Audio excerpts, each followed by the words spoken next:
Hey guys, Chad Trofkerman here from the Incredible Tutorials YouTube channel. Jim Mills and I have teamed up with Smith Micro to bring you these brand new Anime Studio 10 tutorials. So I hope you're ready because we're about to get started. Alright, so in this video, we'll be taking a look at how to create an animated project step by step using Anime Studio Debut. Now, with this, we will start by creating a background, and then we'll create a ground for the character. We'll draw the character, we'll rig him up, and then we will animate him out. So we won't be going too in-depth with anything in particular, but you'll get a good overview of the steps. First, we will need to turn off beginner's mode, because this will grant us access to all of the tools and features then for Anime Studio. Second, we should take a look at the project settings. You should always do this when you are working on your own projects. Now, in this case, we will be using the 480p widescreen dimensions. That's going to give you the best results for Anime Studio Debut. Also, we'll be using 24 frames per second. You could go anywhere you wanted with that. 30 and 60 are also used a lot, but we'll use 24 and click OK. Also, for the preferences, we can go to Edit and Preferences, and from here, we want to consolidate the timeline channels. You see that there? We want that to be turned off. So now, when we come down here to our timeline and we're working, we'll be able to access different aspects of our animation, such as layer properties and bone animation. It'll just make things easier in the long run, so make sure that's turned off. So now, we will be looking at frame 0 now for the start of this. And frame 0 has a special meaning in Anime Studio. This is the workspace, and this is basically where we can draw, where we can set bones, and we can even test animation in frame 0. So if you are trying to access a drawing tool and you can't, make sure you are on frame 0, because again, that's your workspace. That's where you do all the pre-production work before you start recording any animation. And any animation test you do on frame 0 will not be recorded. So now we can go over here to the Layers panel, and we are going to double click on Layer 1, and we are going to name this layer Sky. You can see we have a layer settings panel up here after we double click, so we can just name that Sky and then click OK. Now we will need to create the sky. So we can take the Draw Shape tool, click on the rectangle, and we will probably want to set up our colors first. So if we come over here to the Style palette, we can choose a fill and stroke color as well as an effect. Let's choose the gradient effect, and a gradient allows us to go from one extreme color to another. It doesn't have to be extreme, but allows us to go from one color to another. And we can double click on the white color swatch and choose a blue color. Something like that. Click OK. Double click on the black, and you'll want then to choose a darker blue and then click OK. Once you're done, you can click OK out of that panel. Draw Shape tool once again, rectangle, autofill and auto stroke are turned on, and we will draw a rectangle that slightly reaches outward from this blue border we have on our workspace. This blue border indicates our actual project. Anything outside of it will be cut off. Anything inside of it, of course, will be recorded. So just make sure you have things slightly off just to make sure everything is filling the screen. Now we can take the Select Shape tool and we can bring the panels here down, and you can even use this top one and move it around to change the direction of the gradient. And this can be great when you want to set up your gradient just how you want it. In this case, we want the dark color on top. Now we'll make another vector layer, and we will name this one Ground. Once again, we'll keep things simple by taking the Draw Shape tool and choosing an oval. Now, for the colors, there's a few things we can do here in the Style Palette. You already saw we could play with effects for one, but with the Style Palette, we can choose a fill color just by clicking on that fill color swatch on the top. And you can also do the same by left-clicking on any of the swatches that you see here. So you can see I can click and it will just select the color. Now for the stroke, that's your lines. Those are your outlines. You can choose a color there, or you can right-click on your swatches to choose a color if you want to quickly select a color that you see. So for right now, for the fill, we will choose a light gray color. Once you have that, you can click OK. For the stroke, we will also choose a gray color but make it darker than the fill. Click OK. Now for the effect, we can turn this, well, we could turn it to plain, but let's try shaded. Here we can create a shadow effect. We'll just click OK for right now. We can adjust this later on. Now, while we are on the ground layer, with the oval tool, we can just click and drag to create that oval. Now, with the Transform Points tool, we can just move this down slightly and just positioning it to where we would like it on screen. Now you'll see that the shade effect is not really all that visible. This is where we can go in and adjust. So we'll take the Select Shape tool and click on the oval, come over here to the effects, and with that shaded effect, let's change the angle, let's see here, to about 194 and offset it to about 36. For the shadow color, we can click on that swatch and we can reduce the opacities to make it lighter, so it looks lighter and not as dark. Click OK, and then click OK. Now, on your Style Palette, you'll notice there is an Advance button on the bottom. If you click on that Advance button, it will grant you other options.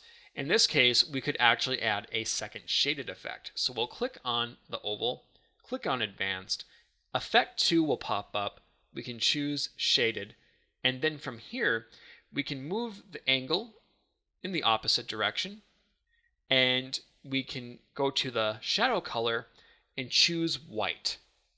And we could adjust the opacity here, we could bring it up or down, basically just whatever looks good. And we can come in here then and offset this, make it a little bit bigger than the one we did for the other shade, and then click OK. So now you have two shaded effects on the oval. You have white, and then you have a darker gray. So it kind of looks like a highlight and then a shadow. So from here now, with the oval not selected, we will come in here to Effect 2 and change that to Plane.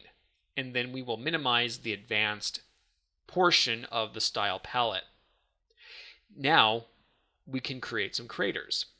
So we will get a darker fill color, and we'll come over here to the Create Shape tool, select the oval, and we're going to come in here now and just draw some ovals like this. Now we'll try to keep them as consistent as possible in terms of proportions, but make sure that you put some bigger and smaller ones throughout just to add some variation. And if they're cut off on the bottom a little bit, that's okay. It will all look perfect. So once you have your craters in place, we can notice that the shaded effect might be a little bit too much. So we can select the Select Shape tool, click on a crater, and we can then reduce the offset here. Let's say to about, let's say 12. Yeah, I think 12 looks good, and then click OK. Now though, we want to put this property onto the other craters. There's two ways we can do this. Let's click on another crater and then choose the eyedropper tool and then click on that fixed crater and the shaded effect will be applied. Now there's another way you could do this as well. So you could click on one of the fixed craters, and you could come over here to your style palette and choose the copy button, come over here to another one, and then hit paste. This allows you to paste the style from the first crater onto the others. So that way you don't have to redraw these or go in manually. You could use the eyedropper tool, but pasting and copying your style sets is also a good method. Now, if you're thinking that the lines for the craters are a little bit too thick, we can adjust that as well. There is a tool. First, let's select the crater just with the select shape tool. We can just click to select that. Then the line width tool allows us to increase or decrease the points that are selected, the thickness of them. In that case, since we had the whole thing selected, we were adjusting the line thickness of all of them. Now we can come here on the edge, the right edge of all these, and just reduce the line just to kind of give it a little bit more of a stylized look. Now you could come up here to the top of the moon and you could increase the thickness of that top point, just again to give this a little bit of a different look. And while we're at it, let's take the add point tool and add some points on the moon's surface. At first, it's not going to look all that great, but it's all about molding and perfecting. So once you add some points, we can then come in here with the transform points tool, and we can move some things around, just like that. And again, this will just give us some variety. It will make it not look like a perfect oval, which is, probably going to be a little bit more interesting. And we can use the curvature tool to also tighten some things up if we wish. So as you can see, all the tools definitely serve a purpose. You can just make a few more adjustments here if you want, and then we should be pretty good to go here. So with all of this now in place, there's one thing we can talk about in terms of how we are working here. So first, let's go to preview. When you go to File Preview, you'll get an idea of what this is going to look like when you export it out for the entire world to see. That will preview the current frame that you're looking at, and that gives you a good idea of how everything will be rendered out. So if you're ever in doubt as to how things are looking, you can always go to File and Preview. Now, let's say you want to hide a certain layer, or you want only one layer to be visible. If you hold an Alt and click on the eyeball icon on the layer you want visible, you can hide all the other layers that are currently on the list, and holding an Alt and clicking will bring everything back again. So those are just some tips. Let's create another vector layer, and we'll name this one Stars. So now with Stars, we can come up here to the Style palette once again, and for the fill color, we will use a sort of a, I would say, dimmer yellow color. With the stroke, we can make a more, let's say, dark looking yellow. Sort of like this. You can adjust the properties and then click OK. So now we will take the Draw Shape tool and choose the star. And we can come up here and start just drawing out different stars. You can do different shapes, or sizes I should say. I guess you can only do one shape of a star. And coming in here, you could even have some stars go outside of the boundaries, because that always looks kind of nice, just to kind of give it the effect that there's a full field of stars up in the sky, even some that we cannot see as we watch this movie. So as you can see, we now have our stars on screen, and if we select a star and we come up here and go to Edit and Copy, we can also duplicate these. So we could go to Edit, Paste, and we could just continue to make duplications that way if you want. Control-C on Windows will copy, and then Control-V will paste, again if you're on Windows. Command-C is copy on Mac, and then Command V is paste on Mac as well. So if you are just looking to do some copies, you can definitely do that. Now, the line thickness on these is a little bit too thick. So we could come in here and we could adjust the line thickness with the Select Shape tool in the Style palette. We can put them to about 1 or 2. You can see we're just kind of adjusting that right now. And again, previewing will always help you with this. It'll give you a good idea of exactly what it's going to look like. And from here now, you could come over with your style properties and just paste these into the other stars if you wish, just to quickly get those properties transferred over to your other stars so that all the line thicknesses are the same for all the stars in the sky. So now, with the Select Shape tool, we can highlight the star again, and Control-C, Control-V, and we can continue then to just kind of paste stars around. And again, you could continue to use the Draw Shape tool and draw out more stars freehand, or you can do the copy-paste method. It just kind of depends on what you want to do, and it depends on your circumstances. Now, in this case, we're just showing you both ways. That way, you have those tools at your disposal, because at some points, you'll realize that copying and pasting definitely has its benefits over having to redraw something. And you don't have to just copy and paste individuals. You could also, for instance, highlight 2 stars, and then you could copy and paste. And you could continue then to build your sky with these stars. So there is a lot of work involved, in this type of thing. It does take a lot of steps. Even so much as making some stars on the screen can take a little bit of time. So that's just the nature of animation. You kind of have to get into it and dive into it in order to perfect it. Now, with zooming in and out on your workspace, you can use the magnifying glass on the workspace tools, or you can use the wheel on your mouse to scroll up and down. If you scroll up and down, you'll zoom in and out. So now, we'll just continue to build this a little bit more, and we can preview to see how this is looking, and it's looking pretty good. So now we can move on then to the next step.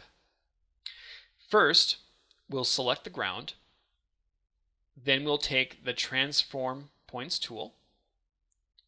Actually, let's first make sure that we select this object, and you can do that with the Select Shape tool if you want, or the Select Points tool, I should say.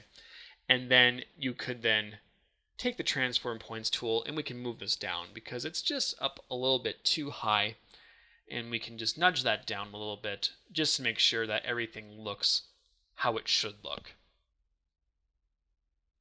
So now, once you have it positioned, you can make a new bone layer. This is going to be the character's bone layer. So we'll name this one Star Character. And once you have that, you'll notice that when we make a new vector here really quick, we can name this one then Body. We can then bring this one into the bone layer. Make sure that that drop down arrow is visible on the bone layer in order to drag it in. You can see it's right there. You can click it on and off, and that will ensure then that you can put layers into your bone layer.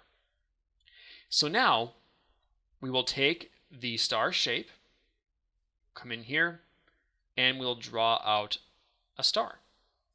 And we can make it kind of big right now. We can adjust the size of that later. Not too worried about it at this moment. And this is a good time to talk about your origin point. You can see we have an origin point right here. So what does the origin point do for us exactly? Well, if the origin point was below the object or character and we took our transform layer tool, you can see when we rotate, it goes by that origin point, and also when we resize. Basically, it's just kind of the anchor point for your layer. So in this case, we're going to want that in the center. So when we rotate, he rotates from the center. When we resize, he resizes from the center, and so forth. And there'll be cases where you want to offset that with the object, but in this case, we will leave it in the center as that is what's most suitable for the project we are working on. So with the select shape tool, we can select the star, come over here to the style palette, and we want to change the color of this so it stands out from the rest of the stars. So we'll make a darker yellow or more vibrant yellow, and for the stroke we can make that a more dark yellow like so. And now the star is much more visible than that compared to the other stars in the background. You'll also notice that we have some things going on here too. For instance, the star character is below the stars. If you move him up by holding your mouse button and dragging upwards so he's above the stars in your layers, you can see now he appears in the foreground while the stars appear in the background. And that's what we want.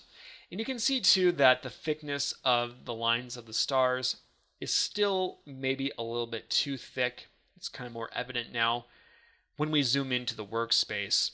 And so if you want to, you could go back in here and you could just readjust these if you wanted to.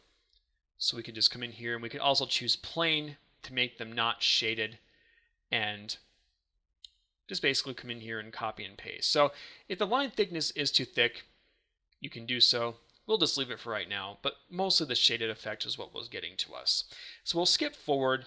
We just kind of went in and did all that with the stars.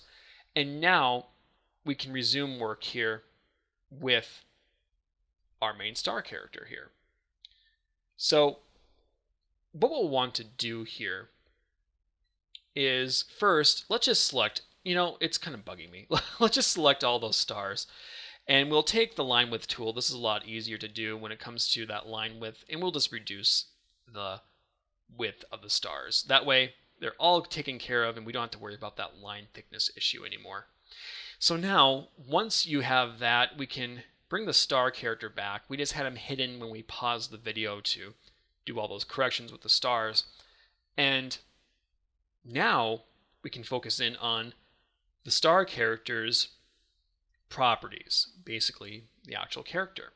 So first we could select the shape of the star and we could adjust the angle here so that the shadow is kind of on the bottom of those points.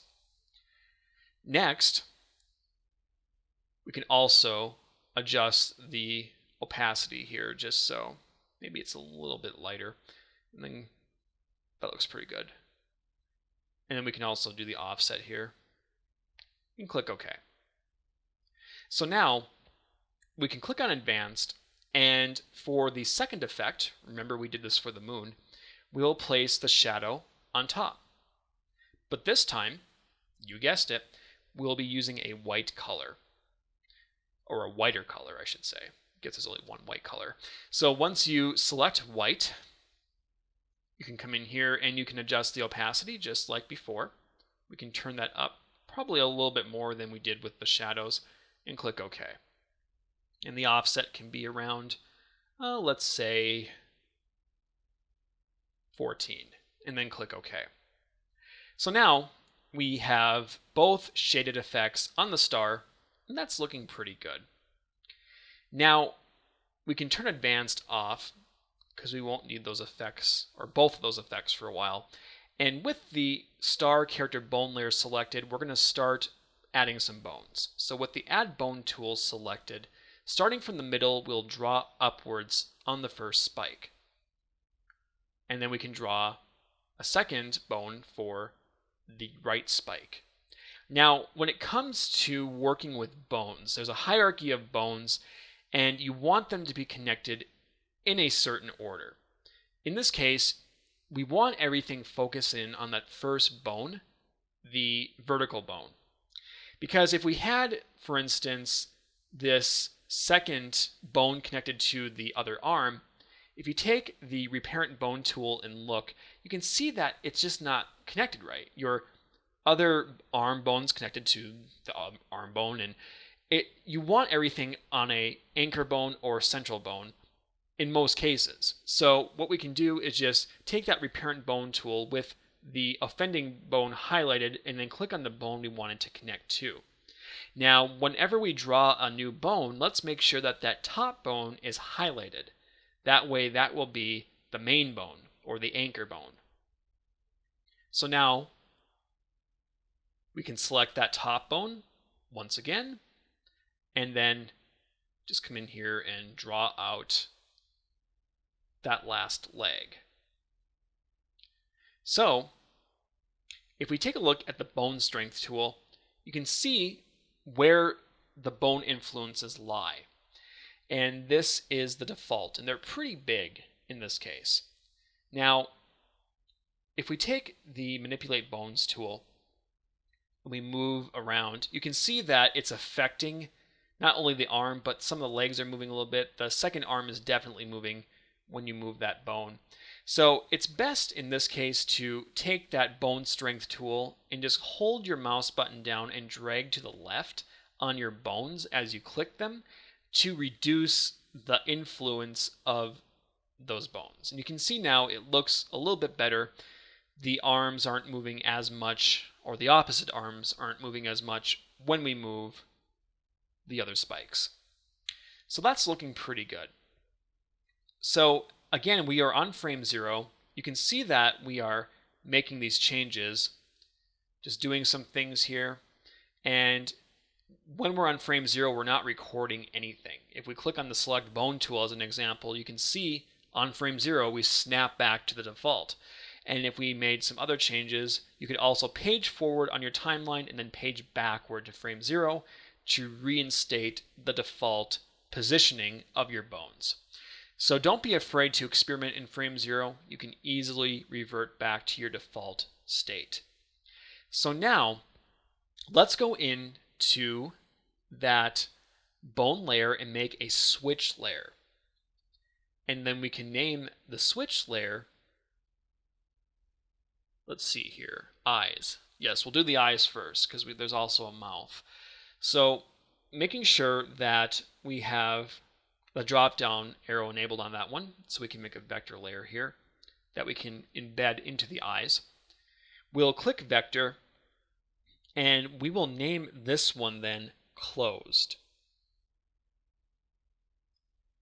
And then we will name the next vector we make, let's see here, we'll do half open. Another vector, this one will be open, and then another vector, the last one will be blank. Just like that. Now we have that drop down arrow enabled for the switch layer, so we can click on the top vector, hold and shift, click on the bottom, unclosed, hold and drag into the eyes switch layer.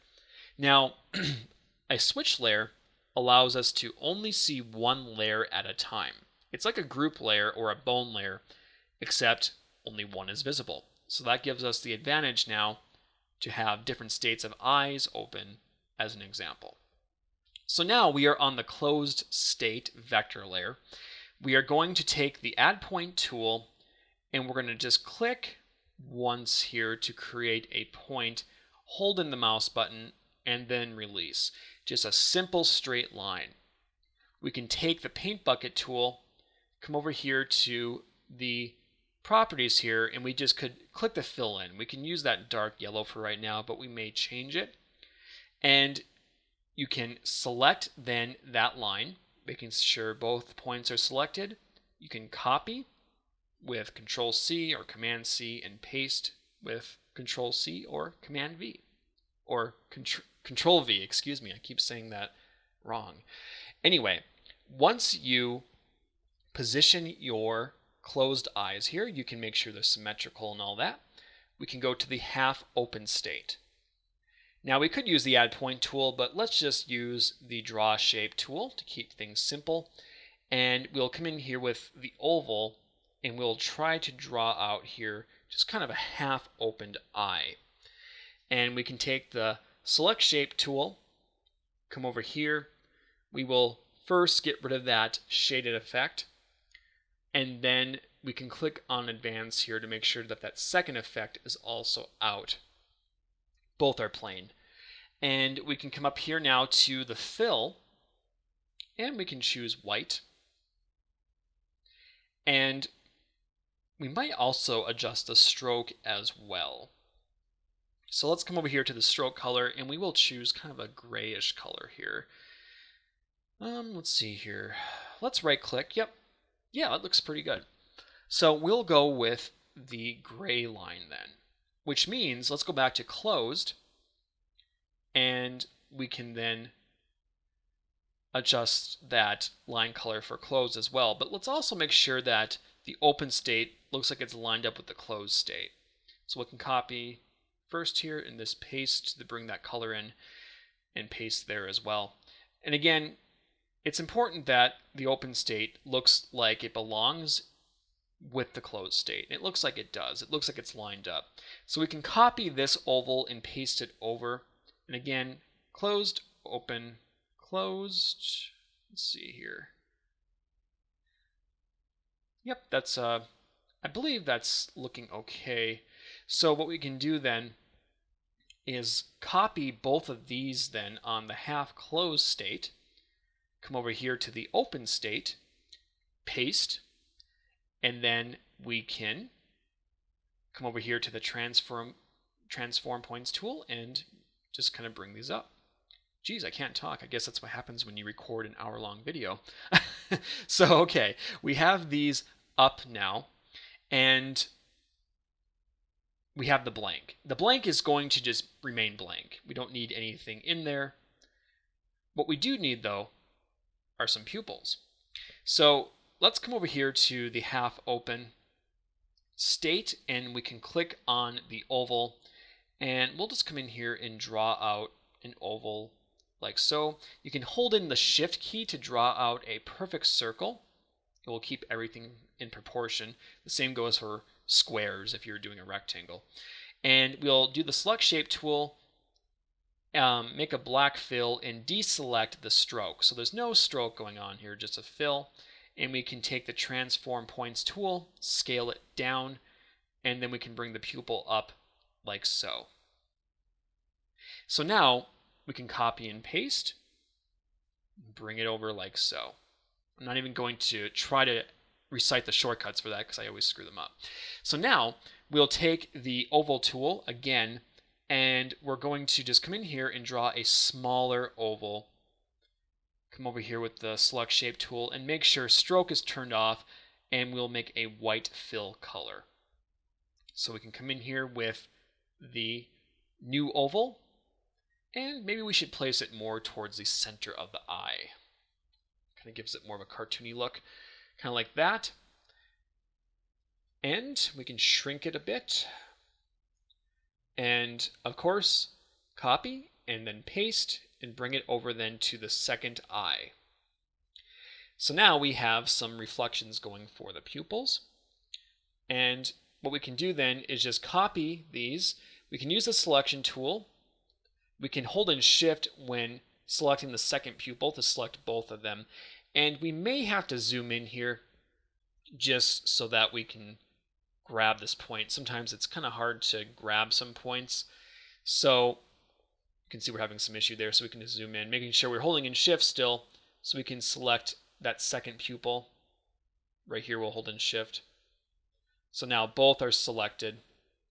And now we can copy, and then we'll go over then to the open state and then paste.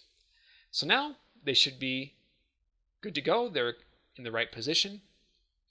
It's kind of freaky these big eyes looking at you with the pupils, but it works. Our Starman is coming to life. So we are good now with the eyes.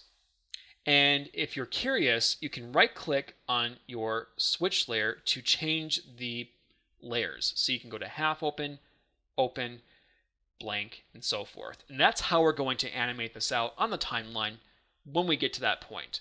But now we need to make a mouth. So we'll go to new layer and choose switch, and we will name this one mouth.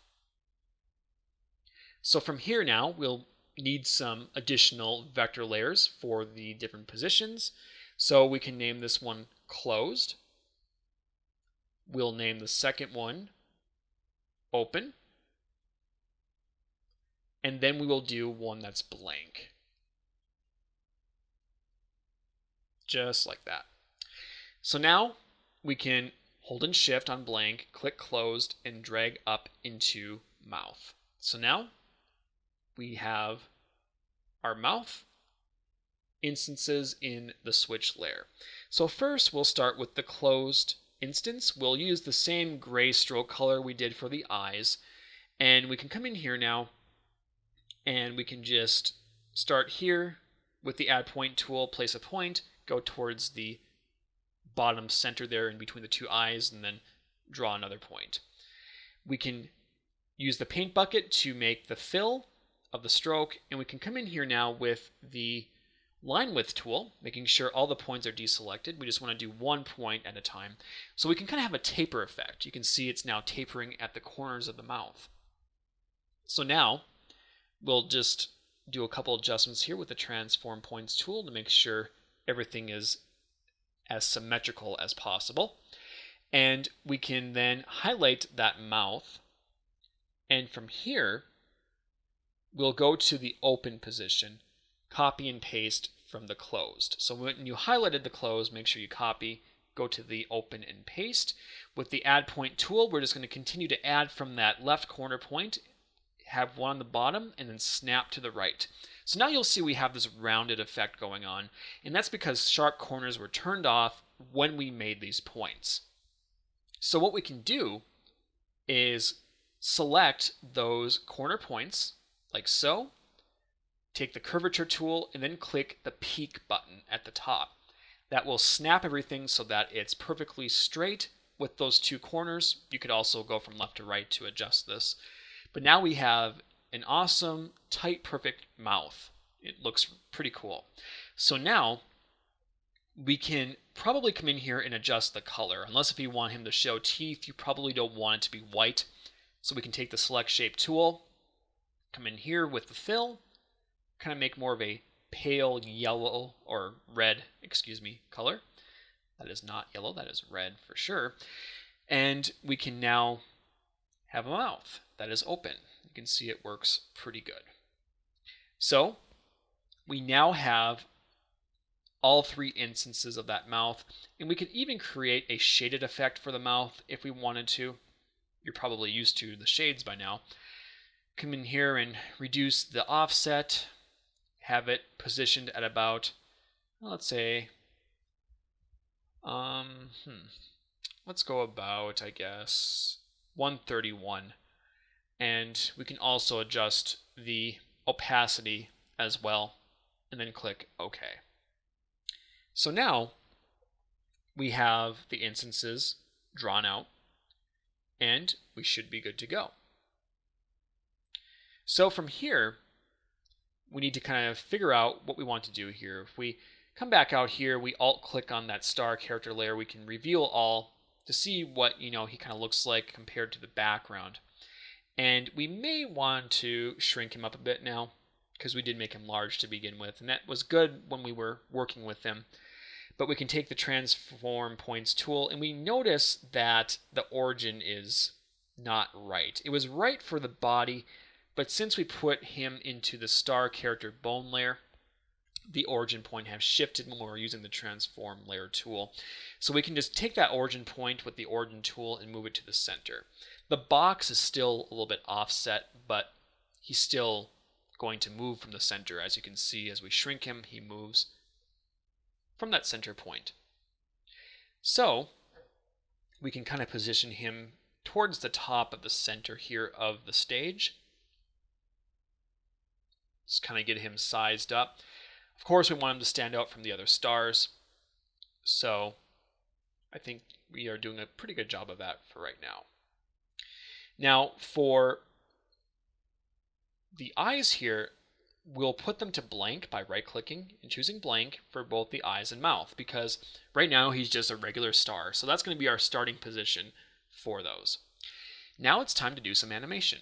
So let's go to frame 36, and we'll take the transform layer tool, making sure we are on the star character, and we're going to click on the layer in the middle and then click on the outline of the box to create keyframes for the positioning and the rotation of that layer. This is very important so we don't have floating layers happening as we are animating out. Now on frame 41, we can move the star up and to the left. And we can also click just on that box to create a keyframe for the rotation. And we can move down and we can also create a keyframe. The keyframes, you'll see why they're necessary as we continue to work here. But you just want to keep paging forward on the timeline and kind of advancing and just kind of moving him in a circular motion. Now, you can page forward on the timeline by using your arrow keys. That's an easy way to do it as opposed to going down there and scrubbing with your mouse, especially when you're doing some animation like this. You want to keep your focus on the stage and what's going on with your animated assets. You don't always want to be going back and forth. So it's just a nice quick way. So you can see now we're up to about frame 90, and we just kind of went in a circular pattern, almost like a swirl. And so far we've only worked with the movement. Now with your keyframes, you can copy and paste keyframes. You can see here we're highlighting keyframes on the timeline and pasting them with Control-C and Control-V, or you can double click to create keyframes as well. The reason why we're creating keyframes, again for the rotation, is so we don't have any floating points later on. Right now it might be a little bit unnecessary to have all of those, but it's a good practice to have. So as you can see, as we play this out, it kind of has a rotation going on, and that's looking pretty good. So things are coming together. Our star is being born. He's about to come to life and bring joy and happiness to everyone on Earth, I guess. So what we're going to do here is things aren't going quite how we want in terms of the speed. So if we hold an Alt and just move everything back, it will make things go a little bit quicker for us. So once you have gotten everything positioned here, kind of just keep going and maybe go a little bit more here. We want him to go back up to the top. So he kind of goes like this, and then he goes back to his original position. So you can see it's kind of just a swirling effect. And we can add those keyframes by double clicking for the rotation to make sure everything is good. So what we want him to do here is actually fall to the ground. And what we can do is kind of come out a few frames to 114 about, and we'll just sort of drop him. Now, if you hold in Shift while you're moving him down with the Transform Layer tool, you can just move him strictly vertically down. You don't have to worry about any of the X properties getting in the mix there. So he just kind of swirls and then he falls, just kind of like that. So what we can do then, let's add about, let's say 3 seconds of a pause. See, we just copied and pasted those frames from the set before he drops, and we just put them a few frames after, and that'll give us that pause that we need. So now, also on frame 114, we'll have him rotate finally. That's why we had those keyframes beforehand, because if, for instance, you were to not have those keyframes, he would be just rotating all the time before you hit that end point. To demonstrate this, let's remove those keyframes. You can see as we start at the beginning here, he's actually rotating as the whole thing is progressing.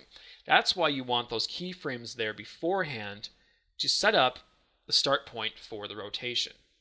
In this case, we probably only need that one keyframe. We could probably get rid of all of these, and we will just to simplify things. But make sure you have that starting keyframe, so he doesn't rotate all the way through. We just want him to rotate when he drops. So we have that now going on. We can advance forward a few more frames here. And we can just move him up slightly. It's kind of like a little bit of a bounce, when he hits the ground. So we'll advance forward, up, and then down. And on that down position, we can even copy and paste the initial down position just so everything, is the same. So he kind of bounces when he hits the ground. I guess it's kind of a hard landing. But also, it just kind of adds a little bit more movement to everything, If you just hit the ground without the bounce, that would work, but it's kind of good to add some life to it. So now we will advance forward to about a second, and we'll create a keyframe by clicking for both the rotation and the movement on the layer. So we have those positions now in place. Again, we're just doing this just so we have a starting point for the keyframes here. We don't want any floating going on. So he hits the ground and he bounces. So what next? Well, there's a few things we could do actually.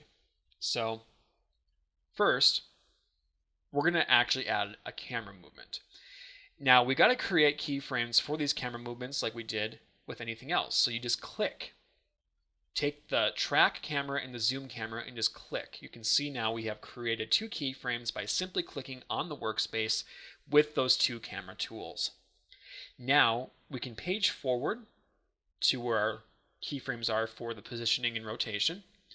And with the zoom camera tool, we can hold down the mouse button and drag downwards. Now you can see as we're doing this, we're cutting the star off. Well, that's why we have a track camera keyframe as well, so that we can take the track camera tool and just move that up so that we can have him on screen and nothing is cut off. So it zooms in, and now we have the initial drop here. So now we've got to figure out what to do next. We can take the transform layer tool here, create keyframes for the rotation and the positioning, of course, again, just by clicking. We'll come over here to the eyes. Now we're going to have the eyes start to animate. So we'll go with the closed position. Again, just right click and choose closed. You'll see a keyframe is made on the timeline for the switch layer.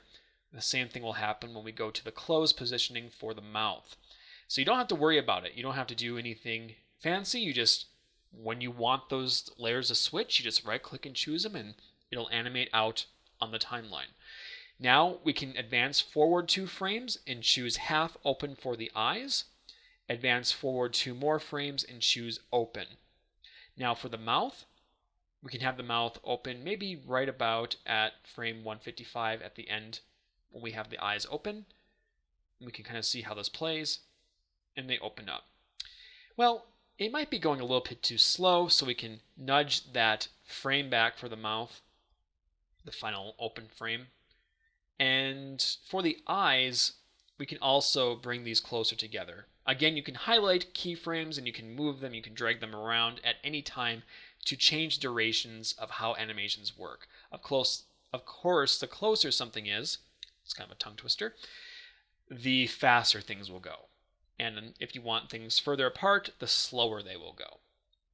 So now, as you continue here, we can, well, maybe we can have him start to move with his bones. Or we could have him, this is kind of a tough one. Let's create some keyframes. And we will just have him rotate from that initial anchor we have there. So we added some keyframes and then we advance forward a little bit and we have him rotate up. So he's kind of sitting up now. He is at attention. We kind of want that to happen sooner, so we'll move those over so it happens sooner after the drop. And we can even make the initial jump up a little bit slower by bringing those 2 keyframes out a little bit. So far, so good. It looks like he's getting ready to entertain us. He certainly looks happy, so that's a good thing, I guess. So from now, though, we can start with animating the bones. Now, with your transform bone tool or your manipulate bones tool, you can use either or. When you use the transform bones tool, you're only manipulating that bone that you're currently working with. If you're using manipulate bones tool, all the bones that are connected to it will be affected as you move that as well. And in this case, the character model is so simple you can't really tell. So in this case, you can use whichever tool you want to rotate or move your bones here. You can see we have a channel that appears when we move the bones. So we're going to want to anchor these bones by holding in Control and hitting F. That will apply a keyframe to all the bones and create that anchor point. From here now we can advance forward and we can start to animate things out. But you'll notice that when we do this, that we're having an issue with the eyes and the mouth becoming distorted. So in order to correct that, we'll go back to frame 0 and we will go into the eyes switch layer, choose the bind layer tool, and click on that top bone. That will bind the eyes to that bone, and the same with the mouth. We're just going to do the same thing with the mouth. Now they won't be influenced by any of the bone strengths. So when we come back here and we do some movement then with our manipulate or transform bones tools, again we're just on frame 0 here, you can see now that the eyes and the mouth are not affected or becoming distorted like they were before by the bone strengths. So that will then allow us to continue work with the star without having any of those weird effects. So now, coming back here, again we're going to use the Control F method to place those anchor keyframes down. You could click on every bone if you wanted to create your keyframes, but we might as well just use the shortcut command. And we will also create some anchor points for the position and the rotation as well. So now we're getting ready here to do basically the bulk of the animation. We'll go to about frame 177 and we'll rotate the star guy and move him out like so. So that's why we anchored those in before, so now we can kind of move out like this. And remember we have those anchors for the bones, so now we can take the bone tool and we can come in here and we can move the limbs around. So his arms go up, down, we can kind of have him kick out a little bit like that, and he's just getting down, man. He's just going to start breaking loose. So he now is in one position with his dance movement. We can now advance forward to about frame 186, and we will take the manipulate bones tool, bring that leg down, this arm down, and we don't want to move the top bone, so we can undo that. We'll just rotate him here in a second here to simulate that. But we'll just kind of do the opposite positioning. You know, he had one set up before, now he's doing the other set up. So we'll come over here back to that 186. We can take the transform layer tool and then just rotate him, like I said, to kind of get that other movement, and we can move him slightly. So when we play this out, it's kind of doing that sort of thing here.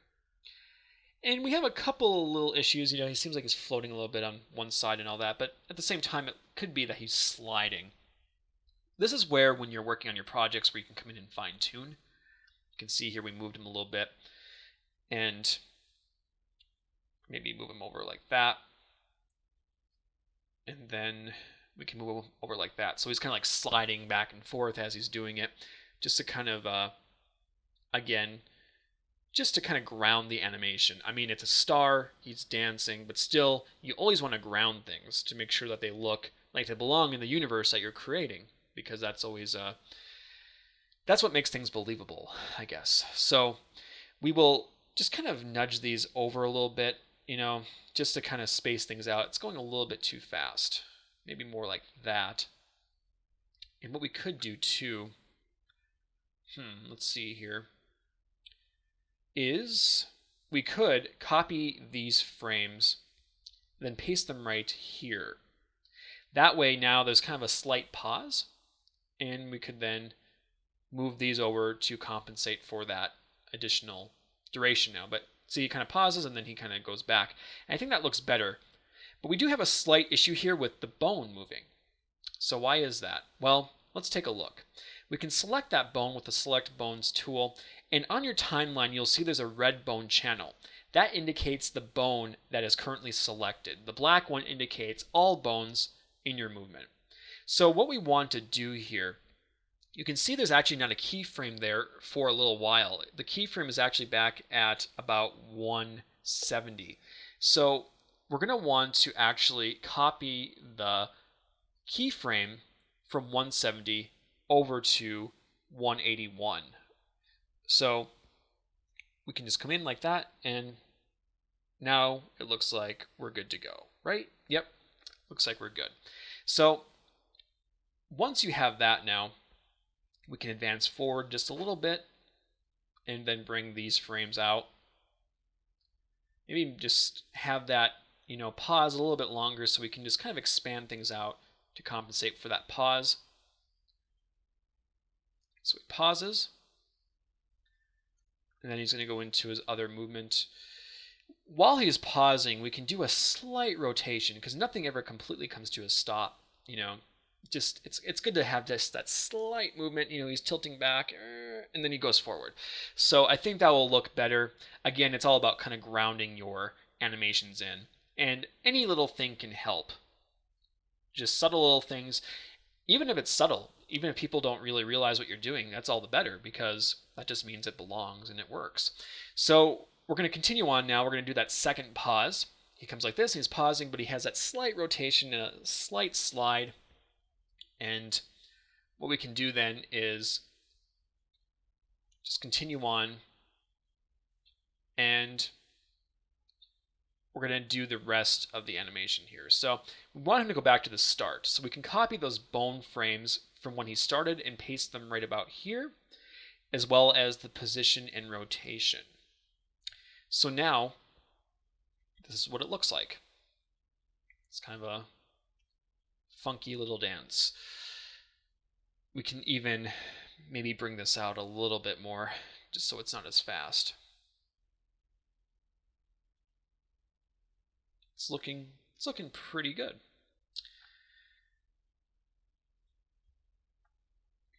So what we can do also with these bones here, can maybe bring that leg out just a little bit. There we go. Yeah, it looks a little bit better. We can actually copy and paste that right there, so we have the same position. Just like that. There we go.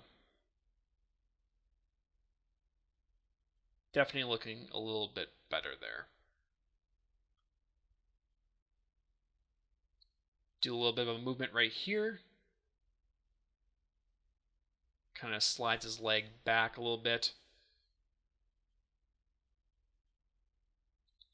And let's see here. Just playing around. You'll do this a lot when you're working on your projects. We could spend hours on this, actually, just moving bones around, which I know might seem crazy, but it really is just the nature of this type of work. So once you have this, let's just kind of play it out one more time here. And things are looking better. They're looking fine before, but after those little additions, I think we're looking a little bit better now. So now we come to frame 240, and 240, you can see we have like this gray indicator. Frame 240 is the end of our animation, but we can always extend it out. And I would advise that you do it for this. You can only go to 3,000 frames in debut, but that's plenty for what we're doing right here. We just don't want the animation to end at 240 since we're continuing on. So now we're going to have him do a jump. So we have some anchor keyframes in here for a slight pause, and let's say at about frame 233, we can come in here and we can take the transform layer tool and we could shrink him. We could shrink him to indicate that he's about to jump, because he's kind of leaning down to jump up. And we would also have to make an anchor keyframe for that if we wanted to. But now that I'm thinking about it, that might not be the best solution. Maybe we should do something else here. If you wanted to create an anchor keyframe, you could hit reset before that, and you can see then he kind of does that. But now that we're looking at this here, maybe we should do something else. And again, this is just kind of part of the process. You kind of play with it and you kind of figure out what you want to do with this. Yeah, let's get rid of that. What we'll do instead is we'll take the transform bone tool, and still on that frame where we shrunk the star, well, let's first create some keyframes here just by clicking to anchor those bones in on frame 223. Then we'll go to about 234, and then we can just bring the bones in like so. And that, of course, will also shrink the character itself. Now, we can move the character down because we have that anchor in already for the positioning. And then we can also move the arms up as he's going down. So he's like about to jump. And we can move this in so it's quicker. He's about to jump. And then he will jump like no one has ever jumped before. He's going to go up into the sky. So with this now, we could actually probably have him go a little bit higher. But we'll just kind of play with this first. We will adjust the bones here. So now that he's in the air, we're going to want the legs to, extend back out. But we'll just click on those here, and we'll go up and hit reset. That way it'll bring them back to their default. With the select bone tool, you can just highlight both with holding in shift, and then you can hit reset, when he's up in the air. That way they go back to their original position, as opposed to having to manually correct the scale. So now we can bring him up a little bit more, as I was suggesting. He kind of goes up, off screen. He really can jump. And what we can do here now is if you hit Control J, this will give you an idea of kind of what things are going to look like. Everything outside of the workspace goes dim. So if you ever need like a reference, you're not quite sure how things are going to look exactly, Control J will allow you to do that. Command J, of course, if you're on a Mac. So once we have him up in the air, we can then start doing some corrections here, with the bones to make it look like he is going in the air and just kind of moving his limbs around. So you can come in here, maybe go like this, and then bring it in like so. Bring the arm down. So then he jumps up, legs are together, arms are down.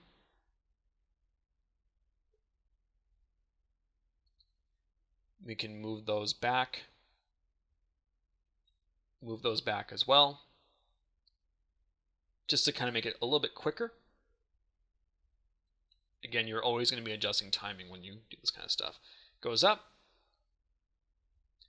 Now we'll probably want him to hang up there a little bit longer, so we can just use the transform layer tool and we just nudge him up kind of slightly while he's doing that. So he's like up, and he's kind of is basically in the same spot, but it's like before when he was pausing during the dance.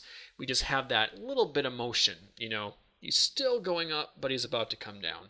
And again, those little things can really just add a lot to your work. Now we can go to about frame 249 and bring him down. So he goes up and down. And we could actually just copy and paste that original position so that he's in the same position. You can see we just copied that keyframe over and put it back at the last frame here. So that looks pretty good.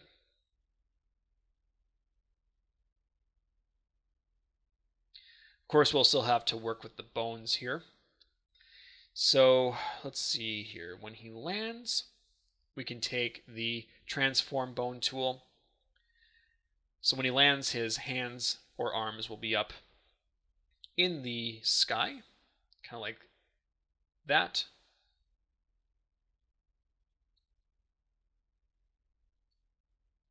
And let's see here. We can select those bones. And with the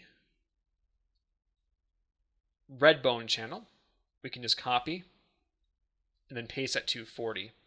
So basically what happens here is his arms go up and down, and then it's kind of like we don't want the arms to start going up while he's paused in the air, is basically what we just did there.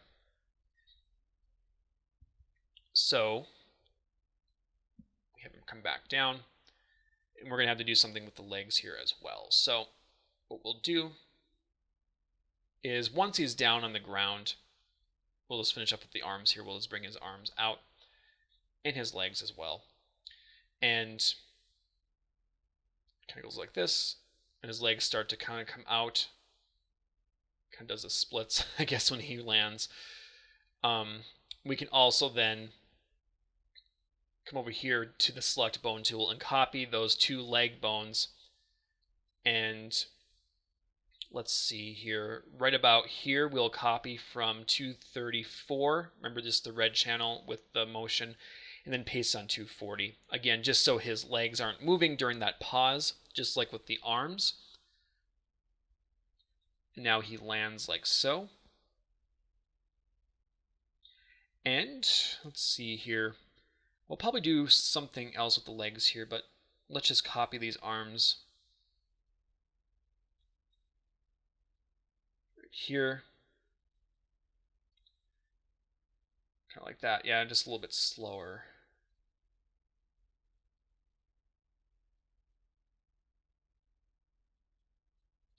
What we can do then is come in here and we'll take the transform bones tool then, and right in between here where he's kind of putting his arms up, we're going to just move the legs up, kind of like how we did before when he was about to jump. So now he's landing, so kind of comes down like this, and we'll need to readjust so the legs don't shorten while he's in the air. So we'll just come in here to where we had that last keyframe, copy that red channel, the red bone channel, and then paste it just to make sure everything's set, and then paste it again. So then when he lands, the legs will shrink, and then we can afterwards hit reset, after he's landed. So it's pretty quick. He shrinks up and then they go back down. Basically is what is happening here. So when his legs shrink, we'll want to take the transform layer tool and just move him down so that he corresponds with the fact that his feet are on the ground but his legs are shortening up. So kind of like that. Probably just nudge it a little bit like that.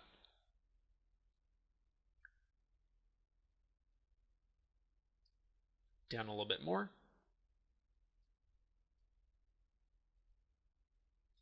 And then we can copy that initial landing there.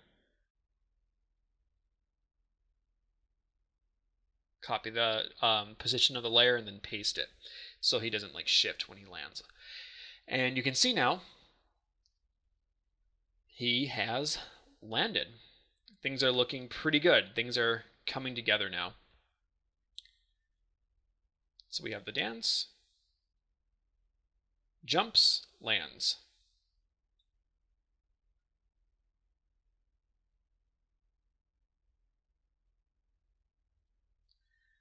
Play it again here, just taking a look to make sure everything is doing what it should be doing. And maybe we should take the manipulate bones tool and just bring the arms out slightly then after the fact. So he lands and then his arms kind of go back up into the neutral position, the star neutral position. So they kind of bounce, which I think looks good. And I think that, again, it just kind of adds that extra movement, it's like an opposite reaction to what's going on. So what we can do here is we can go back to the beginning, hit Control J, and we can play this out and see how it looks.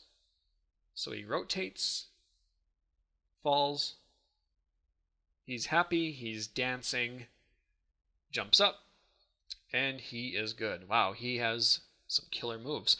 So one thing we could do here is you'll notice that the stars, play this again here, they zoom in with the camera. But the thing is, when something is far away it doesn't actually react that way to the camera. Like, let's say you're driving and you see the moon. The moon doesn't move with you. You know, it looks like it stays in one spot. So what we can do here is go back to frame 0. We can take Control J off if we want. We'll go over here to the sky, double click, and then go all the way down to the bottom and choose Immune to Camera Movements. This will prevent it from moving even if the camera is zooming in or tracking, rotating, whatever. Click OK. Now, we should do the same, of course, for the stars, because that's, of course, the big one, regardless. So let's go and double click here on the stars. Make sure we're on frame 0 when we do this. So double click on stars and also Immune to Camera Movements and hit OK. So now when we play this out, make sure we're at the beginning. Well, let's start about there. And you can see now when we zoom in, the stars remain where they are. So it's a little bit more realistic, which of course we really need realism right now since we have a dancing star. And that's that. So again, animation-wise, this is looking pretty good. I mean, within an hour, we did quite a bit. But now let's add some audio. Of course, we can't have a dancing star without music, you know. I mean, that's like, it's like a crime. So we'll go to the audio layer, find an audio file on our computer, and import it in. You can see now we have the wave file kind of displaying here. When we play it, you can hear the music playing, which is really, really groovy music. And we want the music, though, to start not right away, but maybe when he initially comes to life or when he starts dancing. Just something we want to kind of experiment with here. So there's this option in Animate Studio called the sequencer. This allows us to move sequences so they can start sooner or later.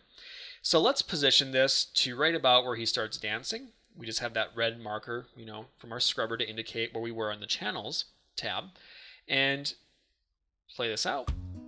And it starts playing as he comes to life. We could probably actually have it start just a little bit sooner, so we can come back here. You can even do this on the channels if you want. Kind of come right about here. Let's say right there, and then we can just nudge it back like so. Okay, then we play this out, and groovy music and a really hip dancing star. So I mean, you can't really get any better than that. I mean, in terms of awesomeness. I mean, you can do way more in Animate Studio, but I mean, seriously, that's just awesome. So now we can add even another sound layer here, but let's go back to frame 0 just so we have this. We can add a sound when he crashes onto the planet. So we'll go to audio, we'll find the sound effect here. Let's use this one and click open. Now you can only have 2 audio files at once when using Animate Studio Debut. If that's something you feel you want to use more of, audio, you can always upgrade to Pro. But we basically want this audio file to occur when he lands. So take the sequencer and we can just bring it right about there. Kind of see how that goes.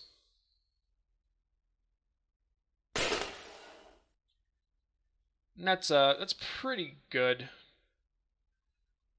I believe that's all we really need. So basically, what we have done here is created an animation. From here now, though, you will want to be able to share your work with the entire world. And to do that, what you can do is go to File and Export Animation. So here, you can choose your output format.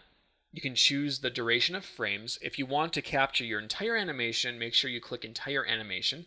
That'll make sure that all the frames that you have on your timeline that you indicated are accounted for.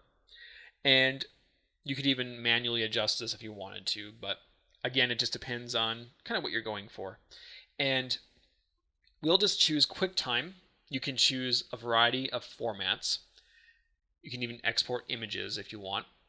But QuickTime is usually the best option. We'll click OK, and we'll just find a place to put this file in. We can then name the file. In this case, we'll call it Dancing Star, and then click Save. From here, in our compression settings, we'll leave it at animation. That usually works best. You can choose different and try different ones. PNG and none can work if you're having issues with animation. But we'll choose millions of colors plus and go to best and then click OK. And then from there, your animation will export out. And I will display here the final renders so you can kind of see what ours looks like. But anyway, again, that is how you would do a simple animation in Anime Studio Debut in just over an hour.